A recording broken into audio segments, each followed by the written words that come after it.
Do you want to save a ton of time locating content for your product research or product creation, or even just wanting to stay up to date with the latest puppy videos, or even kitten videos if you're into that sort of thing? Then you need Feedly. Feedly is a cloud-based application that displays the latest updates from feeds, blogs, and even sites like YouTube. And it's a fantastic replacement for Google Reader. It offers several ways to add, organize, filter, display, mark, and even share content. It does take a little time to set up Feedly to do exactly what you want it to do, but in the end, it's just like having your own personal newspaper or magazine digest of everything that you're interested in or might be interested in, since Feedly also does a great job of suggesting content based on the information you provide. Now, you must be signed into your Google account in order to use Feedly's features. And if you're one of the 4 people in the entire world that do not have a Google account, well, you can get a free Google account by getting a free Gmail account. Even if you never use the Gmail account for anything else but Feedly, it'll be well worth the extra 1.5 minutes that it takes to register for Gmail. Now, you can get more information directly from the Feedly site here at cloud.feedly.com.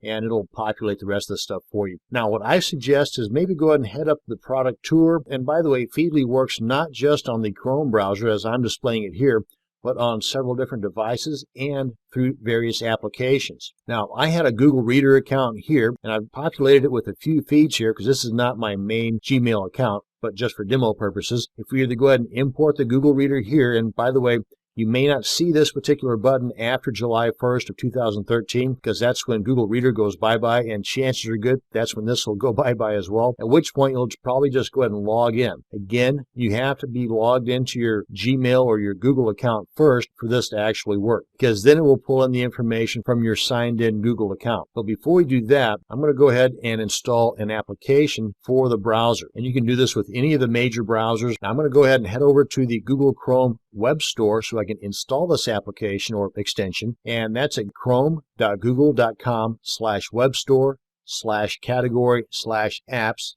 and then go ahead and here in the search apps box type in Feedly, and I'll just go ahead and select this guy here, and it's this top one here. Go ahead and add to Chrome, click on add, and it's doing its thing, and now then it's installed.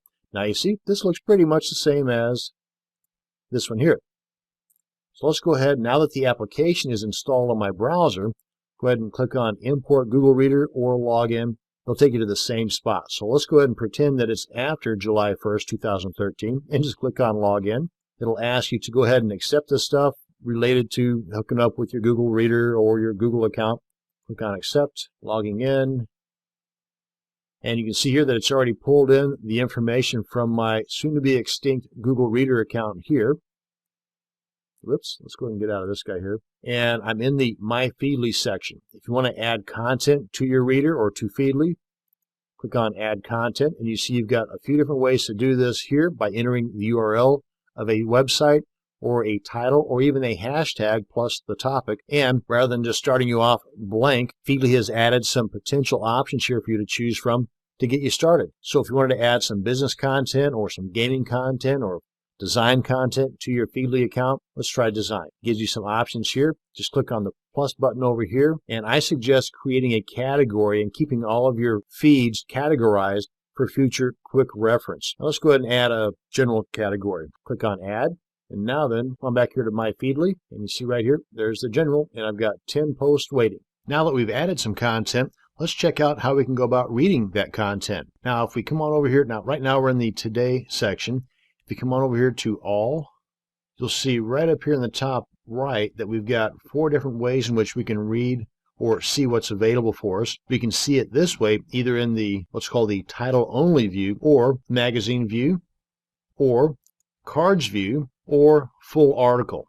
So if you'd like to get a better all-around view of what is currently available that you haven't read, go to the title only option and you'll be able to see a lot more right in front of you here. And as you click on or read the various feeds, the numbers over here related to this in that particular category will decrease. And once you have the content opened up, you can either save it for later, email it, buffer it, share it on Facebook, LinkedIn, Twitter, or Google+. And also, if you want to add tags to it, which will also help you in searching for this type of content later on. For example, if you're working on some type of product creation, dealing with the ocean or sailboats, click that, add a tag. So not only do you have things categorized, but now then you'll have tags associated with each bit of content. And if it's something you don't think you're ever going to need, you got the trash can right over here to dispose of it properly. Most of this here is pretty self-explanatory, but again, I would suggest checking out some of the help section here to learn more about all the ins and outs. Like under the preferences, there's a ton of stuff here. So get familiarized with this. As a matter of fact, if we come on down here, you can toggle on or off some of the Facebook newsfeed, Twitter module, heck, even the finance module. You can put in stock symbols here. And if I go ahead and add in a stock symbol here, let's try an easy one. F for Ford. And if you want to change up the look of the theme, you've got that option here as well. Come on back here to today. And over here in the right sidebar, you can see the My Feedly information right here.